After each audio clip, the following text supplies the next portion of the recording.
What is up, legends? We are back, and I want to do a different type of video for this game today. I want to do what's called a fact check video, and you're gonna probably be like, "Well, what are you fact checking?"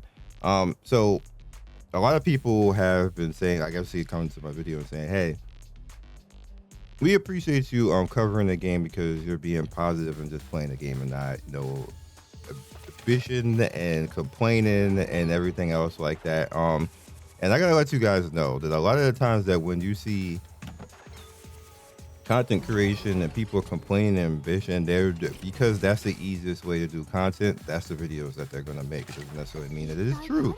All right, so we're gonna fact check. So I can just kind of like get rid of that type of stuff, and then when somebody says something like that, but look, like Scion showed it, like you gotta cut that out, that type of stuff. So we can just end it, and you can just ignore when people are just being negative for no reason. So the very first thing that we're going to fact check, I put together a list with one of my friends, is currency. How much currency do you actually get in this game? All right. So banner wise, and this is on video, so people can't just say that I'm just making it up. I'm just keep it real with you guys of how things work in the game. So banner wise, I got 40 summons on Simba, basically on her banner, before I ended up getting her. I have that on video. You guys seen that. It took me 60 summons to actually end up at getting this particular card. Let me show you in my account.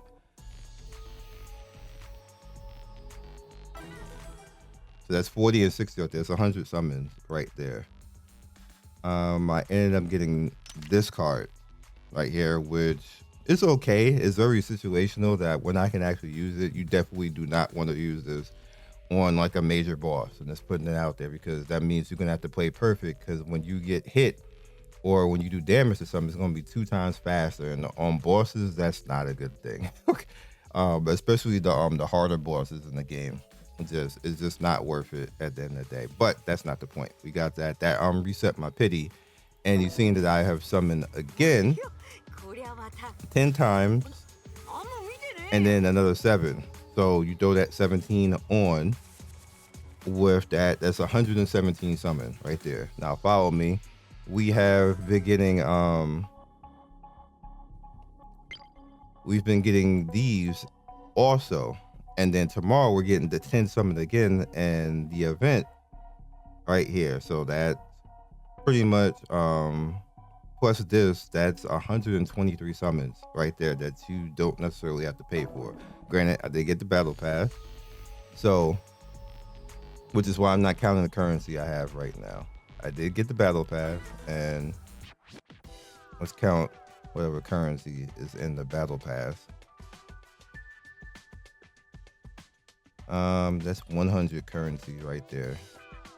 200, 300, 400.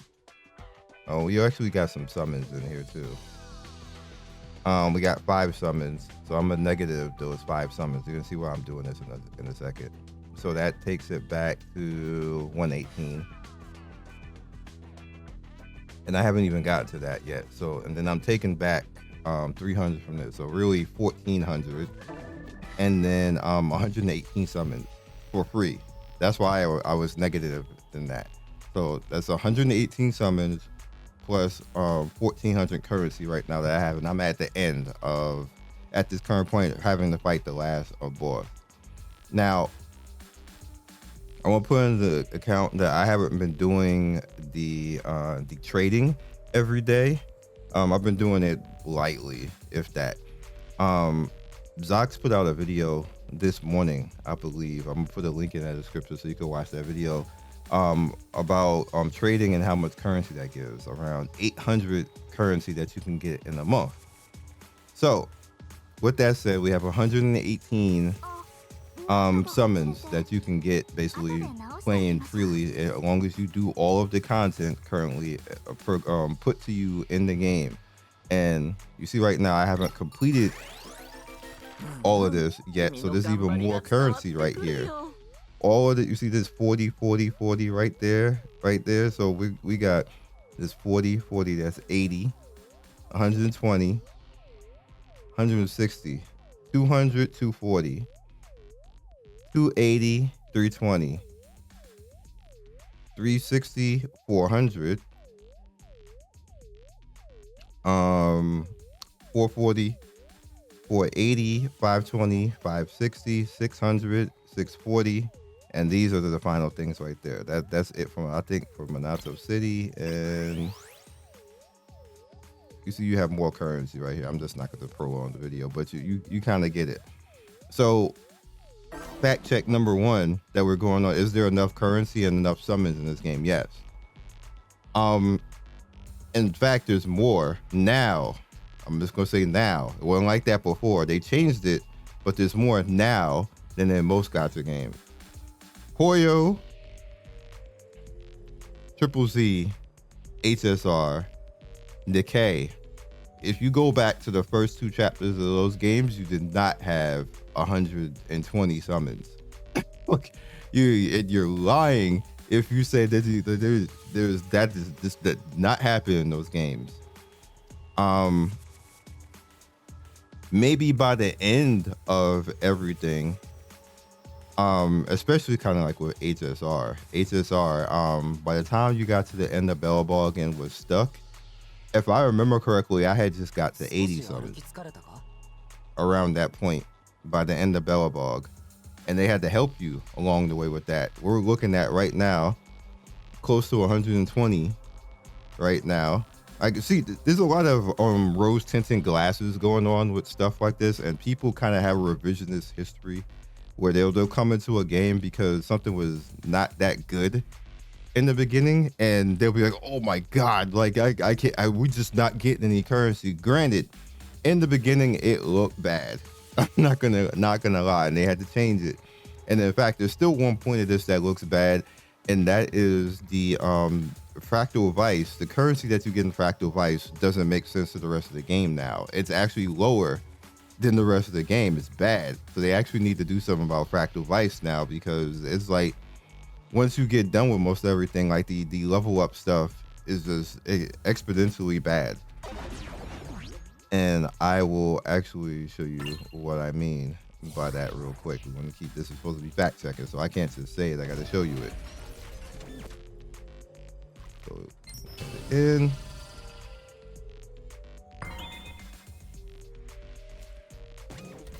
So fact check number one, do you get enough currency? Is this a bad gacha as far as summons? No.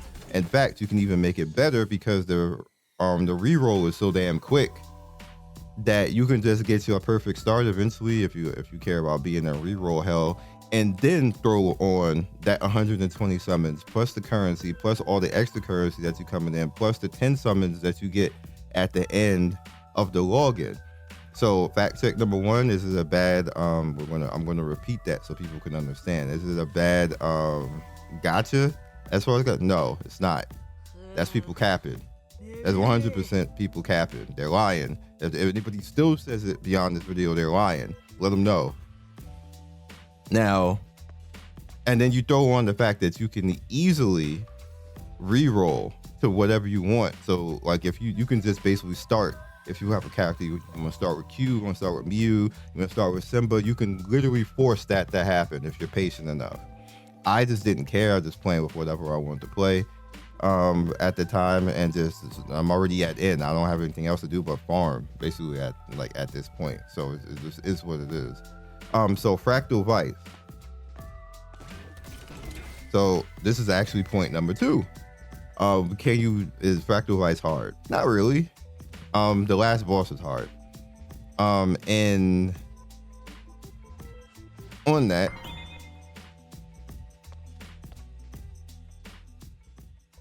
is it worth it? Because like this currency right here, or they probably didn't think about this, and probably nobody complained, but I'm complaining because what the hell? Like it's supposed to be the hardest content in the game. We're getting 5 per level. This should at least be 20. I don't know about 40. 40 might be a bit much, but at least 20. Like not 5 for the hardest content in the game. That's no. They probably didn't even think about this. Nobody was looking because we weren't here yet to actually see it. but this 100% needs to be changed. That's absolutely not 5, not even 10. It needs to be like 20 or something to make it worth the task of actually coming in here and doing this properly. Not 5. In fact, all the currency in there needs to be probably maybe triple of what it is right now, or 4 times what it is right now, because all the currency in there doesn't make sense compared to you can do other things. Like I can do like a daily quest, and give me more. Huh? like what? You can do a daily quest to get more in the 3 than you can in 6 of the levels in Fractal. So Fractal being worth it as far as the gear, yes. The currency you get in the levels, no. So that's fact check number 2. Number 3, can you use any character in the game and do content? Y'all watch me use basically all free to play besides Simba and go all the way through all the content in this game, not get stopped. Literally show you bosses. So is this really a hard game? No, it's not a hard game. You just got to learn and go through the process. And in fact, I actually showed the process of my things of looking at the bosses and going through and stuff like this. The MC can do every single fight in this game. In fact, the MC is probably one of the best characters to use for every single fight in this game, for the simple fact he has top tier breakability. And what that does in fights is that allows you to actually stop the AI cycle of the bosses. If you get the point of doing his cross attack 3 times, sometimes 2, depending on how much break you have in the rest of the team, you will break the AI cycle of the bosses, and they will have to bend to your will instead of you bending to their will. He's one of the best characters in the game to do that. A lot of people will take him off and use other characters, and that's where you kind of screw yourself if the other character doesn't have good breakability. And if you sometimes you putting together a bunch of summon characters isn't a good idea, especially if they're not easy to use, like Anoiki, and then if you put Anoiki, Mew, and then Simba together, that's like the hardest characters in this game to use all in the same team at the same time, and the break is not that great between all of those characters. And because, as you can see, Simba has the worst breakability, so you have to actually finagle Simba outside of her actual DPS cycle to make her break better. And I actually explained that to somebody before. You have to actually use her stuff a little bit early to make her break more often. It's just that's the way that she is, because if you wait to getting full stacks all the time, like it just doesn't break that well. For the simple fact that you have to wait until you get to this point right now, which means that you're doing normal attacks or secondary attacks more often. And if you guys didn't notice, for whatever reason, I don't know, maybe I shouldn't even say that, but when you use her finishing touch, the break value just always is the same, regardless of whatever happens. So you break actually more often if you do it earlier. That's the thing. It probably shouldn't work like that, but it does work like that. It's unfortunate. Devs fix that. What really should happen, which I don't think it probably can, is that she should break every time you use a finishing touch. If you guys didn't know, when you stack like this, what ends up happening when you do that 800% damage is it doesn't count break that many times. It just does. I tested it. It's the same 200 break every single time. Even though you're hitting the 8 times, it's counting the not 8, the 5 times. So in order to make her break quicker, what you have to actually do is you have to basically use the stack faster, basically. So whatever stacks it, go. Wherever stacks go, and you'll break faster. I don't know why it works that way. In fact, it doesn't say right here times 5. It really should, to be honest with you. But if that was the case, that would make her break higher. So in order to make her to negate her breakability, if you want to actually stop a boss AI cycle, what you should do is you should use her stacks earlier, and then afterwards unload the damage. That you'll control the fight better than waiting for that. If you're using her in that manner, which in my opinion you should be using her as an attack, which I just basically did one of the fact checks that should you use her as like build her as a support or a DPS, you should build her as a DPS, because I don't like what is she out there for? Like you literally have to attack with her like that, and her healing isn't based off of the support stuff like that. It's basically based off you attacking. So the better that you attack and more that you're attacking, the easier it's going to be. So you should actually be building her on full DPS, like crit damage and everything else like that. Obviously a little bit of survivability because you don't want her to get one shot. That's not going to work out. So you see, like I have 440 right there. That's good enough. She can take a hit. My HP is not as large as I would like it, obviously, but you know, she's a healer anyway. So kind of like it is. She's just a DPS healer. Building characters is fact check number 5. We just went over 2 and 3. I mean 3 and 4. Fact check number 5 is building characters. How hard is that? I make it easier on myself because what I do is I don't pay attention to the set anymore. You will be farming for damn ever if you try to go after sets and you try to go after pieces. Obviously, I did end up getting a piece right there on her.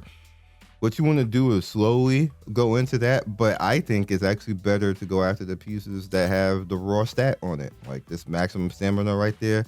What this allows me to do is it allows me to use her her parry more offensively and still have stamina to parry when I need to.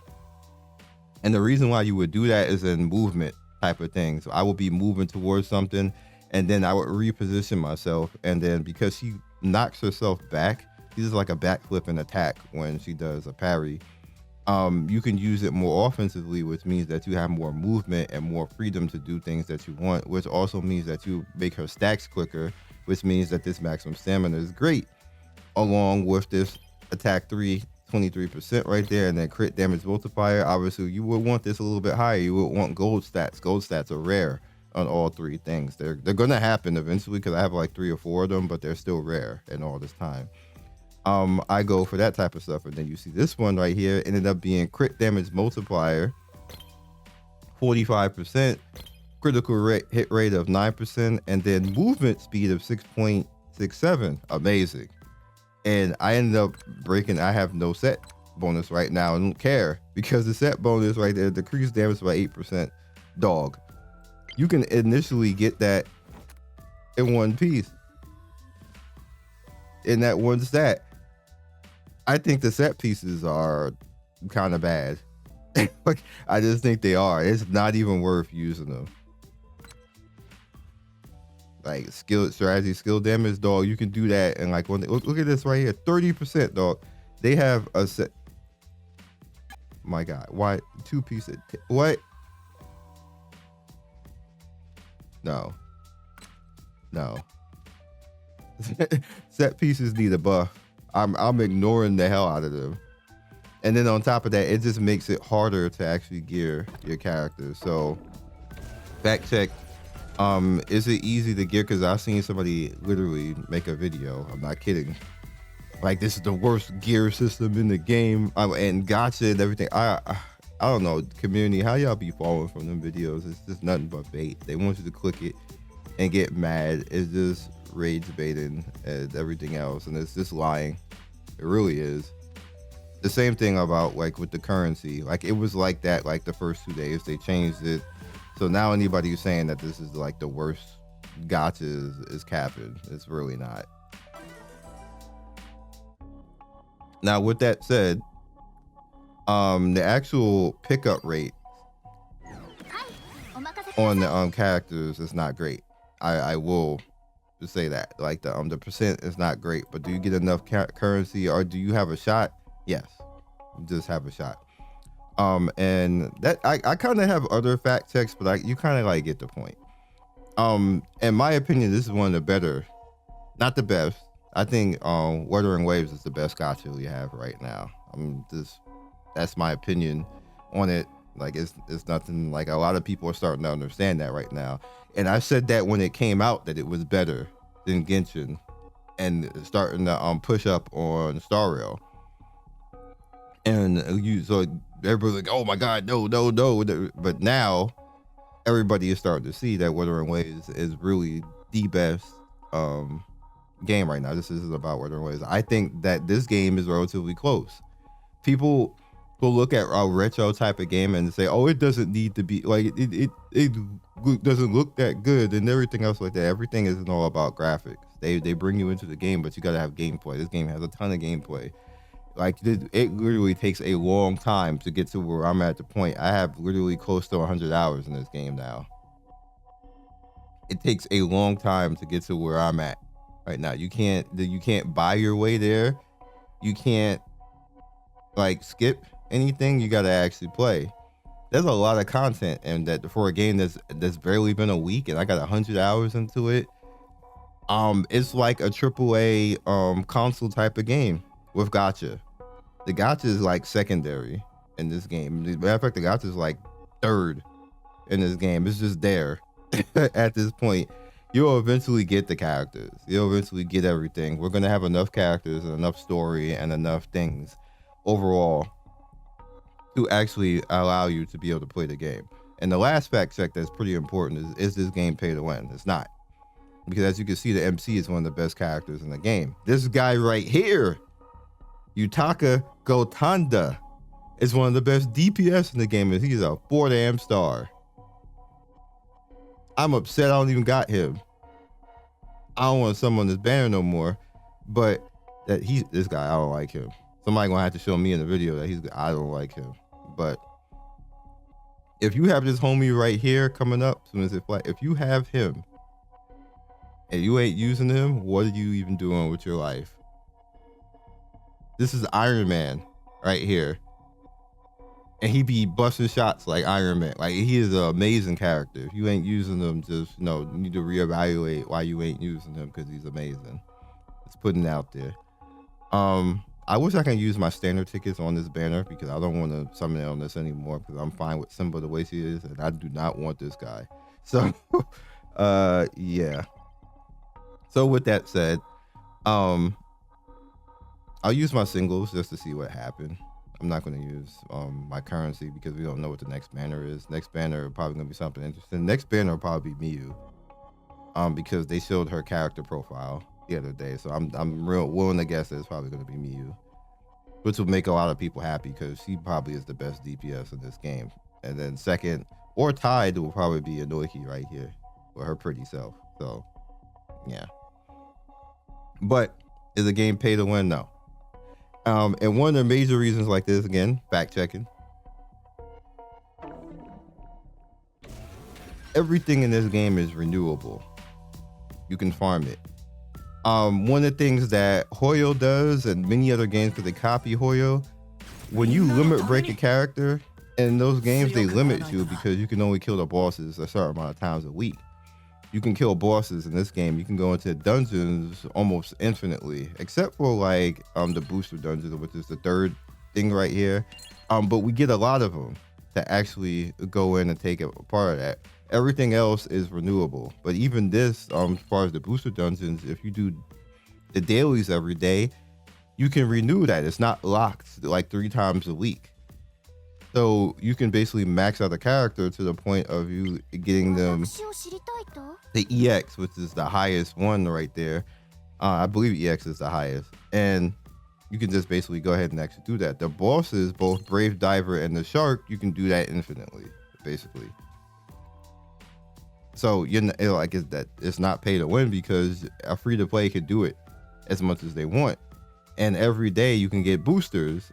If you do the booster quest and the dailies, you get 3 a day, which is 18. That's 18 extra tries. On top of that, boosters drop in the open world randomly, and they also drop in the booster dungeon. Not often, but they do. So you have a shot free to play. So building the characters is free to play. Gear drops in the open world freely, even tier 8 gear. If you get ganked by one of those open world bosses, which they do it every day, they drop tier 8 stuff. If you're at the limit break, they actually drop tier 8. And if you run out of gear in Fractal Vice, because you're gonna run out of chests, what will happen is that if you just farm in the dungeon it'll literally it'll drop T8 stuff sometime there as well, so you can just farm if you're bored, if you're that crazy, that by the way, and you can have at it and knock that out as well. So as far as this game being pay to win, it's not. Again, that's capping. It's capping. So it's up to you. You guys can go ahead and actually figure that all out if you want. You can actually farm most of the cards too, not all of them, not all the T8 stuff, but this is all the cards I got basically right now, and I have a good complement of cards right now, including that you can go into the card shop right there and actually do that. You can farm basically TP and the money currency close to infinitely as well. You can just go out in the world and just kill mobs and then refarm all of the map again every day. You can do it every day, kind of like with other games. Eventually you'll run out between the two maps, but we're gonna get more maps. That's just gonna get easier to farm that. So it's a very free to play game. I'm not here, this is not sponsored by the way, I'm not here this type of stuff, but I at the end of the day, what I hate is misinformation, and I hate people lying. And for this particular game, for whatever reason, I don't know if people are trying to like get famous off of lying and misinformation, but I'm not here for it. We don't do that around here. We just tell the truth, and that's what's going on right now. So fact checking. If you guys got more fact checking you want to put in the comment section below, by all means, go ahead and do so. If I left something out, let me know as well. Or if you want, again, like I said, if you want to add anything, go ahead. But I really, really hate when misinformation is being thrown out there for no reason. Like, I will get on a company. You guys see what I'm doing to come to us. I will get on a company when they about on that BS. But I will also, on the other side of it, come through and be like, nah, y'all capping. It's the community wilding right now, and this is just a bad type of scene. Like, and gaming does it a lot. They do it a lot. When something becomes popular, they kind of like dogpile and bash, and it'll be just straight up lying. I don't be for that, yo. I'm not about trying to get views about misinformation. I don't like that type of stuff. I'll come through and set stuff straight. You guys know how I do when it comes to that. So hopefully this will shed light on things, and we can just play the game at the end of the day, and everybody can just enjoy. Or if you don't enjoy, you can go play something else. That's it. That's what adults do. Just saying. Catch you guys later. Peace. Thank you for watching the video all the way to the end. Please like, comment, and subscribe. I love everybody who stops by. You guys always make my day with your comments. It's always funny and whimsical and gives me a reason to keep going. So be legendary, and I will see you guys soon. Peace.